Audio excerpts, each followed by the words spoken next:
Welcome back into Talking Fitchburg. Joining me this afternoon, we're talking about tobacco and nicotine compliance checks, and I have invited Nina from the Dane County Public, or I think it's Dane County, Madison. It's like everybody in between, but she's the public health specialist. Thank you for stopping in and helping us go through what is some really great news. Yeah, thanks for having me, Jeremy. All right, appreciate it. So let's get right into this, that every year you guys conduct compliance checks, and it's all because of the law. And the law is?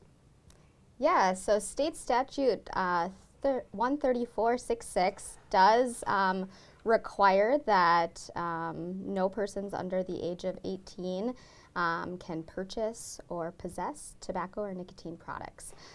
And the law also gives us the ability to go in and enforce those laws at local retailers. And that's exactly what these checks kind of do. And I was asking you off here how you get people involved in this. And if we have time, we'll tell you that story. But let's talk about this year, the checks that you did, and what you found. Yeah, so for this year, or last year, I guess, 2017, we saw a significant drop in the sales of tobacco and nicotine products to youth, which was outstanding. We as you reported last year, in 2016, we actually saw the highest rates in Dane County in over a decade. So we were really excited to see the results for 2017 and see that we actually went down to a 4% sales rate. So that's doing pretty good. Yeah, I don't know how you got out to all these 182 compliance checks in Dane County alone. And that's when we're talking today, we're talking about Dane County, excluding Madison here for just our purposes, sure. But you also do checks for Madison as well. Yep, we do checks in Madison, and that number is high as well. But they also saw a significant decrease in their sales rate as well. So let's talk about some of the factors on why we saw a drop this past year.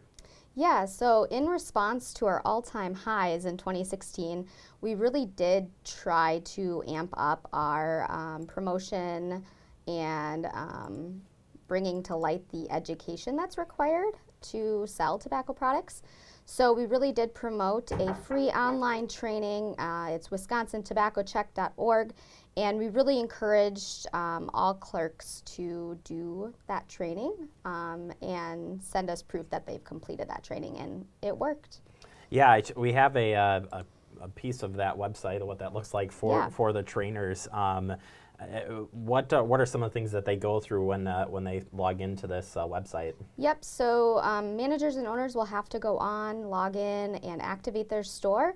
And then their clerks will be able to create an account and do a state-approved tobacco training. So it really does go through the steps of what products you're supposed to be checking for, or an ID for, as well as how to identify the age of the individual selling the product. So it really does run through all of those steps, and it quizzes them at the end to ensure that they actually did learn something. So something to be able to apply it to something. Oh, that always helps. I like here too, you mentioned about the age range this year. Sure. That was maybe a little bit more convenient on calculating whether they are legal age to buy these products. Yeah, so our inspectors this year were aged 17 and 16, were born in the years of 2000, 2001. So that kind of makes the math a little bit easier when checking an ID. And the sheer fact that these individuals are born in a different decade than even alcohol sales, so that could also raise a red flag. It just kind of, that's good. It's good that it is easier. That definitely, plays a big factor in that. Also here too, I'm just reading into this here. City of Madison wise, can you just give us a little bit of a sum up there on City of Madison's drop? Sure. So in 2016, they also saw an all-time high sales rate. So continued outreach to retailers there. I think we did some 160 or so compliance checks in the City of Madison, and those checks resulted in a 13% sales rate. So we saw a 6% drop there. So overall, all good news. Yeah. One other piece too was the citations. It sounds like Right. there was a change in that. I knew I was missing Yeah. something when I was looking. So talk a little bit about that change as well. Sure. So we kind of did some digging statewide to see where Madison lied in terms of citation. So citation to business owners, citation to clerks who sell. And we actually found that Madison had probably the lowest citation in terms of selling to minors around the state. So we did some education to our local leaders and stakeholders and did an equity analysis and determined that we wanted to raise the citation for business owners to the county level. So that went from $73 up to $150 for the business.